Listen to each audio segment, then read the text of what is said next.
नमस्कार साथियों, मेरा नाम सुरेश है और मैं बिहार के एक छोटे से गांव का रहने वाला हूं। मेरा घर मेरा दूसरा घर है और ट्रक मेरा महल। 22 साल से ज्यादा हो गए इस धंधे में। हर रूट पर घूम चुका हूं, पर पिछले कुछ सालों में जो हुआ वह आज तक समझ नहीं आया। एक समय मानसून की रात थी। अंधेरा ऐसा कि सामने वाले ट्रक की लाल बत्ती भी धुंधली दिख रही थी। रेडियो भी जाम हो गया था। सिर्फ बारिश की रिमझिम और टायरों की घर्राहट सुनाई दे रही थी। रास्ते में एक छोटा सा ढाबा दिखा। वहां चाय पीने के लिए रुका। अकेला ढाबा, टूटी फूटी साइन बोर्ड पर लिखा था महालक्ष्मी ढाबा। अंदर का माहौल और भी सुनसान था। सिर्फ एक बूढ़ा आदमी बैठा हुआ था, चेहरे पर गहरी झुर्रियां और आंखों में अजीब सी चमक। चाय पीते वक्त उस बूढ़े ने मेरे सामान के बारे में पूछा। मैंने बताया कि सिलीगुड़ी की ओर ले जा रहा हूं। सुनते ही वह बूढ़ा अचानक बोल उठा, सिलीगुड़ी बहुत खूबसूरत जगह है, मगर वहां जाने वाले रास्ते में एक गांव पड़ता है, मीरपुर। मैंने ये नाम कभी नहीं सुना था। मीरपुर कहां पड़ता है? वह बूढ़ा धीमे स्वर में बोला, बहुत दूर नहीं, जंगल के उस पार, पर वहां कोई नहीं जाता। सुनते हैं वहां। वह रुका, मानो कुछ कहने में झिझक रहा हो। मैंने जिज्ञासावश पूछा, वहां क्या होता है? बूढ़े ने चारों तरफ देखा, फिर कानाफूसी में बोला, कुछ साल पहले वहां एक भयंकर बीमारी फैली थी। पूरा गांव तबाह हो गया। अब वहां सिर्फ आत्माएं रहती हैं। उसकी बातों पर हंसी तो आई, पर एक अजीब सी सिहरन भी रीढ़ में दौड़ गई। चाय का पैसा देकर ट्रक में वापस आया। बारिश थम चुकी थी, पर हवा में अजीब सन्नाटा था। कुछ देर बाद गाड़ी की हेडलाइट में एक साइन बोर्ड चमका, मीरपुर 5 किलोमीटर। मन में जिज्ञासा हुई, क्या वाकई ऐसा कोई गांव होगा? पर रास्ता यही था। सोचकर गाड़ी आगे बढ़ा दी। जंगल घना होता गया, सड़कें सुनसान। अचानक रेडियो तेज आवाज में बज उठा, पुराना फिल्मी गाना। हैरानी हुई, कुछ देर पहले तो खराब हो गया था। गाना खत्म होते ही रेडियो से एक कर्कश आवाज गूंजी, वापस लौट जाओ। घबराहट के मारे मेरे दिल की धड़कन तेज हो गई। गाड़ी की रफ्तार कम कर दी। सामने एक गांव दिखाई दिया, पक्के मकान, टूटी फूटी खिड़कियां, पूरा गांव सन्नाटा।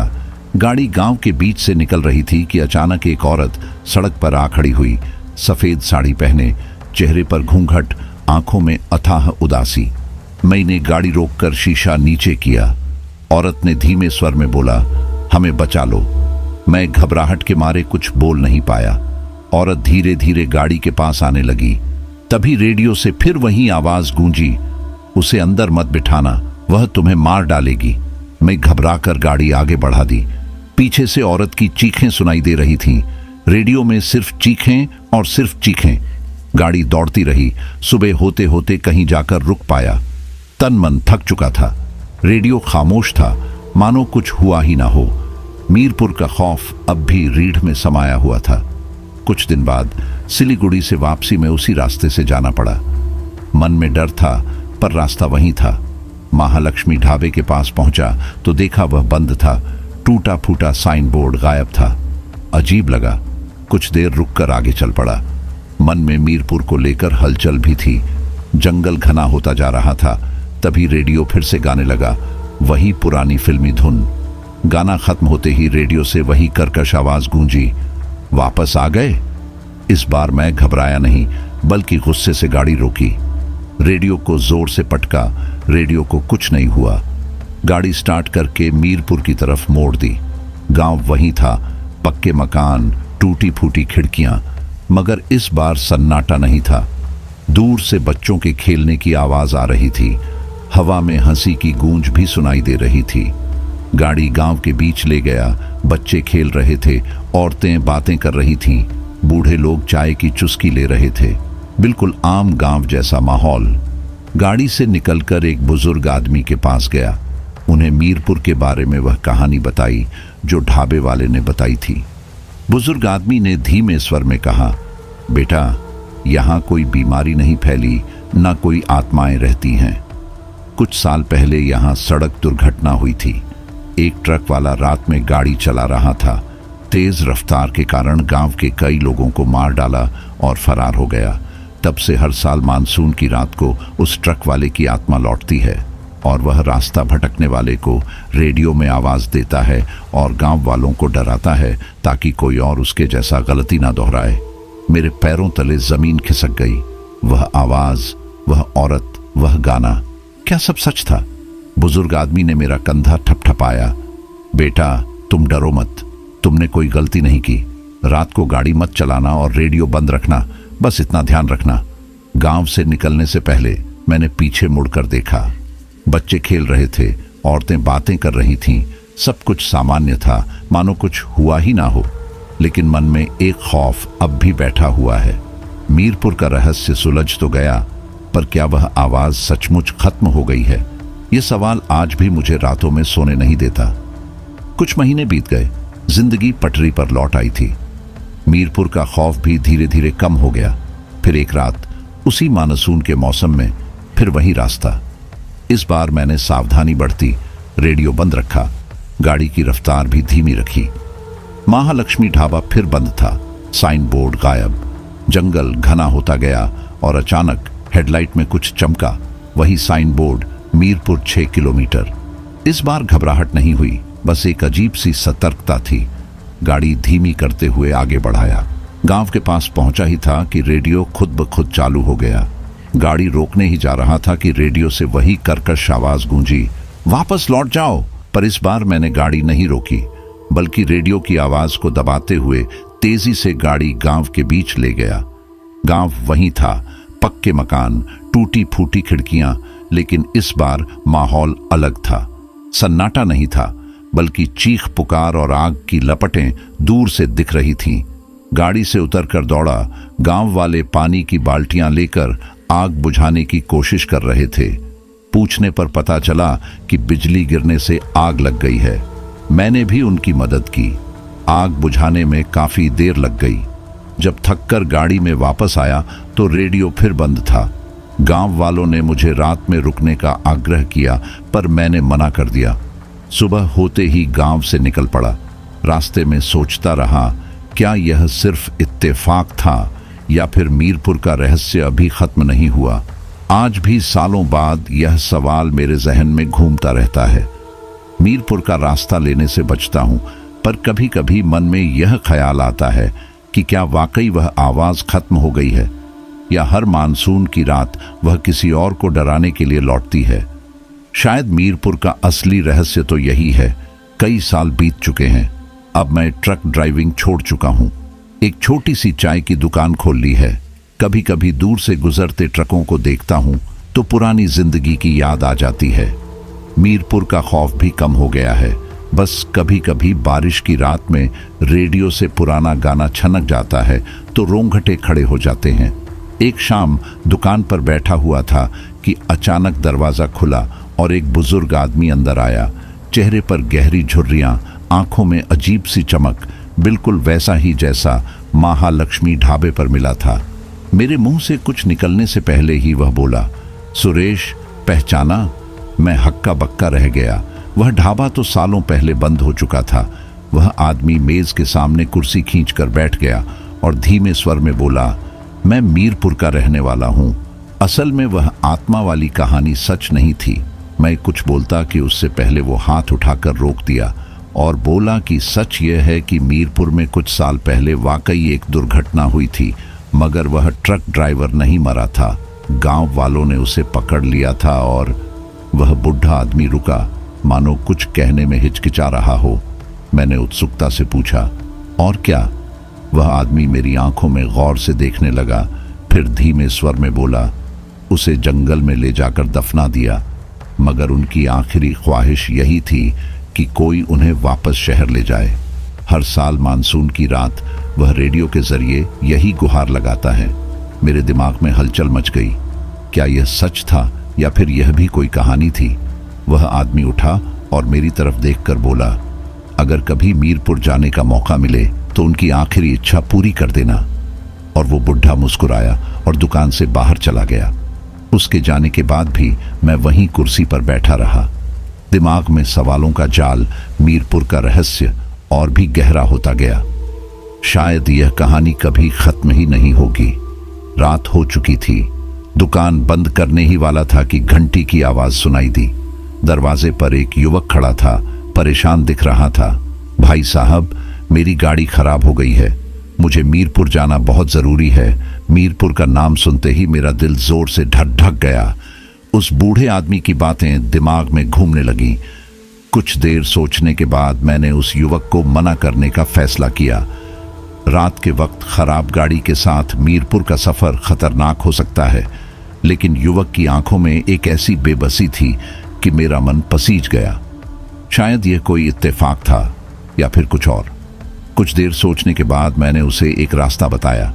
जंगल से होकर जाता था, थोड़ा लंबा जरूर था, पर बेलापुर पहुंचने का दूसरा रास्ता रात में बंद हो जाता था। मुझे नहीं पता था कि यह फैसला सही था या गलत। वह युवक रास्ता पूछकर चला गया और मैं दुकान बंद करके घर लौट गया। लेकिन सारी रात मुझे नींद नहीं आई। मन में कचोट रहा था, क्या मैंने सही किया?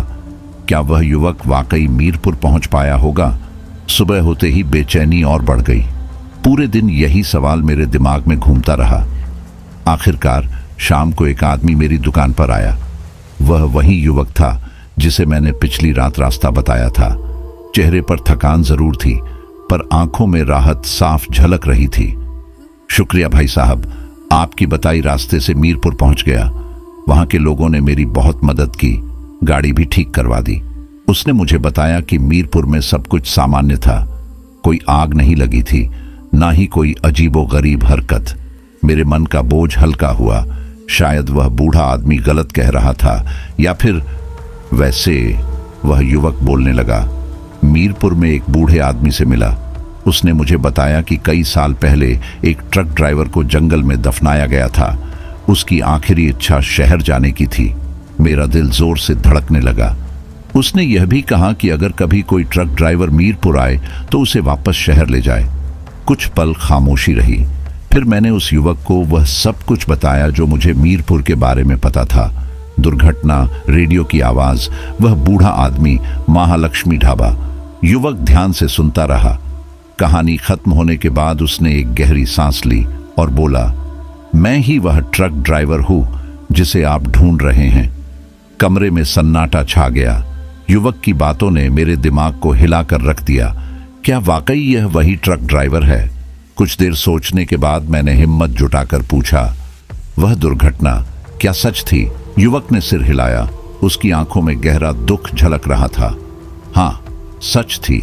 शराब पीकर गाड़ी चला रहा था और उसकी आवाज थर्रा गई और कुछ लोगों की मौत हो गई। मैंने अधूरा वाक्य पूरा किया। वह फिर सिर हिलाया। मैं गाड़ी छोड़कर भाग गया। सालों तक छिपता रहा, गुनाह का बोझ। उसकी आवाज टूट गई। मैं कुछ कहना चाहता था, पर शब्द नहीं निकले। इतने सालों से वह आदमी इसी बोझ तले दबा रहा था। फिर मैंने आखिरकार पूछा, फिर क्या हुआ? एक रात सपने में मुझे वह लोग दिखे। वह मुझे माफ नहीं कर पाएंगे, यह जानते हुए मैं जी भी नहीं सकता था। तभी मैंने वापस जाने का फैसला किया। उसने बताया कि कैसे वह वापस मीरपुर गया। गांव वालों से माफी मांगी।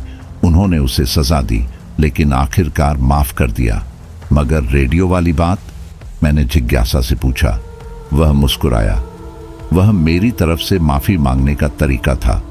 हर साल मानसून की रात रेडियो के जरिए मैं उन लोगों से माफी मांगता था जिन्हें मैंने छोड़ा था। अब सब कुछ समझ में आ रहा था। लक्ष्मी ढाबे वाला, वह कहानियां, रेडियो की आवाज, सब कुछ उस आदमी के अपराध बोध और पछतावे का ही हिस्सा था। लेकिन अब मैंने पूछा, अब शायद मुझे माफी मिल गई है। वह बोला, मैं यहां से जा रहा हूं, शायद अब मैं सचमुच शांति से रह पाऊंगा। वह उठा और जाने के लिए मुड़ा। 1 मिनट रुको, मैंने आवाज दी।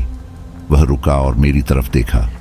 मैंने गहरी सांस ली और कहा, आप वापस शहर नहीं जा रहे हैं, आप यहीं रहेंगे, मेरी दुकान संभालेंगे। आप ट्रक चलाना अच्छे से जानते हैं।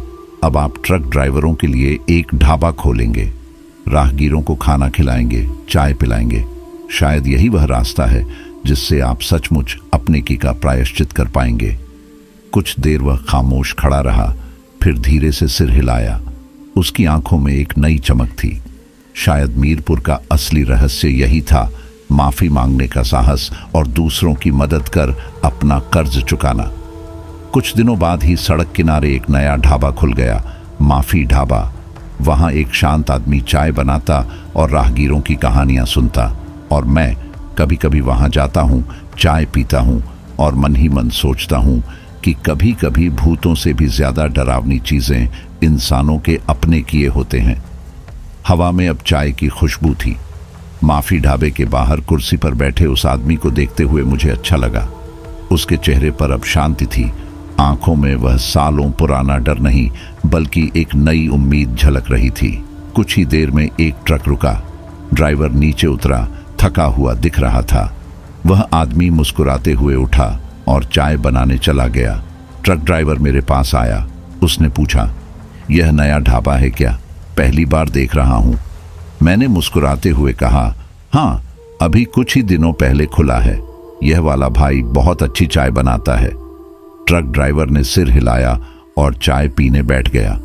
उसके जाने के बाद मैंने उस आदमी से पूछा, कैसा लग रहा है? वह आदमी मुस्कुराया, अच्छा लग रहा है। पहले रातों को सपने आते थे, लेकिन अब नहीं आते। शायद अब मुझे सचमुच माफी मिल गई है। उसने एक गहरी सांस ली और कहा, आप जानते हैं, आज सुबह एक अजीब बात हुई। रेडियो चालू किया तो पुराना गाना नहीं बज रहा था, बल्कि समाचार बज रहा था। मैंने उत्सुकता से पूछा, क्या समाचार था? वह आदमी मुस्कुराया। समाचार यह था कि मीरपुर में अब सड़क बनने जा रही है। शायद अब बारिश में भी रास्ता बंद नहीं होगा। बाहर बारिश की रिमझिम थम चुकी थी। सड़क पर गाड़ियों की आवाज आ रही थी। शायद मीरपुर का रास्ता अब डरावना नहीं रहा, बल्कि एक नए भविष्य की तरफ जाने वाला रास्ता बन चुका था। वक्त बीतता गया। माफी ढाबा ट्रक ड्राइवरों के बीच मशहूर हो गया। लोग वहां सिर्फ स्वादिष्ट चाय के लिए नहीं, बल्कि उस शांत आदमी से बातें करने के लिए भी रुकते थे। वह उनकी कहानियां सुनता था, सलाह देता था, कभी कभी उनकी गाड़ियों की छोटी मोटी मरम्मत भी कर देता था। एक शाम एक बुजुर्ग दंपत्ति ढाबे पर रुका। महिला की आंखों में अजीब सी चमक थी। वह आदमी उन्हें देखते ही चौंक गया। ये वही औरत थी जिसे सालों पहले उसने सड़क पर देखा था। वही सफेद साड़ी, वही चेहरे पर घूंघट, लेकिन इस बार उसके चेहरे पर कोई उदासी नहीं थी, बल्कि एक अथाह शांति थी। वह आदमी घबरा गया, सोचने लगा शायद यह कोई भ्रम है। लेकिन औरत ने उसके पास आकर धीमे स्वर में कहा, आपने माफी मांग ली है और अब दूसरों की मदद कर रहे हैं। आपने अपना रास्ता सही कर लिया है। वह आदमी कुछ जवाब देने ही जा रहा था कि औरत आगे बढ़ गई। उसके पति ने मुस्कुराते हुए कहा, यह मेरी पत्नी है, मीरपुर की रहने वाली। आपको देखकर उसे एक पुराना किस्सा याद आ गया। कुछ देर रुककर वह आदमी बोला, कुछ साल पहले हमारे गांव में एक बड़ा हादसा हुआ था। उस रात को हमारी बेटी। उसकी आवाज भर्रा गई। औरत ने उसका हाथ थाम लिया और धीमे स्वर में कहा, छोड़ो ना, सब बीत चुका है, अब तो वह शांत है। उस आदमी ने आंसू पोंछते हुए कहा, उस रात को हमने रेडियो पर एक आवाज सुनी। वह आप ही थे ना? वह आदमी सिर झुकाकर खड़ा रहा। बुजुर्ग दंपति ने उसका हाथ थामा और मुस्कुराते हुए कहा, आपने माफी मांग ली है, अब सब ठीक है। हमारी बेटी भी अब शांत है। उन्होंने चाय पी और ढाबे से जाने लगे। जाते जाते औरत ने पीछे मुड़कर कहा, आपका ढाबा बहुत अच्छा चल रहा है, आप अच्छा काम कर रहे हैं, इसी तरह चलते रहिए। उनके जाने के बाद वह आदमी काफी देर तक सड़क पर गाड़ियों को जाते हुए देखता रहा। उसकी आंखों में अब आंसू नहीं थे, बल्कि एक गहरी शांति थी। शायद माफी मांगने से सारे जख्म नहीं भर पाते, पर उन्हें कम जरूर कर देते हैं, और दूसरों की मदद करने का रास्ता ही असली माफी और शांति का रास्ता होता है। माफी ढाबा चलता रहा। राहगीरों को चाय पिलाता रहा, उनकी कहानियां सुनता रहा, और मीरपुर का रास्ता जो कभी डरावना हुआ करता था, अब एक उम्मीद का रास्ता बन चुका था। माफी ढाबा अब सिर्फ एक ढाबा नहीं रहा था, बल्कि एक उम्मीद का प्रतीक बन गया था। ट्रक ड्राइवरों के लिए यह एक ठिकाना था जहां उन्हें सिर्फ स्वादिष्ट चाय ही नहीं मिलती थी, बल्कि सहानुभूति, समझदारी और शांति भी मिलती थी। वह आदमी जो कभी डर और पछतावे से ग्रस्त था, अब एक प्रेरणा बन गया था। उसने दूसरों को सिखाया कि माफी मांगने में कोई शर्म नहीं है और दूसरों की मदद करने से ही हम सच्ची शांति पा सकते हैं। मीरपुर का रास्ता अब डरावना नहीं रहा था। बारिश के मौसम में भी गाड़ियां आसानी से आ जा सकती थीं और लोग जानते थे कि रास्ते में उन्हें माफी ढाबा मिलेगा, जहां उन्हें एक गर्म चाय के साथ साथ थोड़ा सुकून भी मिलेगा। इस कहानी का अंत तो यही होता है, पर यह अंत नहीं है। यह एक नई शुरुआत है, माफी, शांति और उम्मीद की शुरुआत।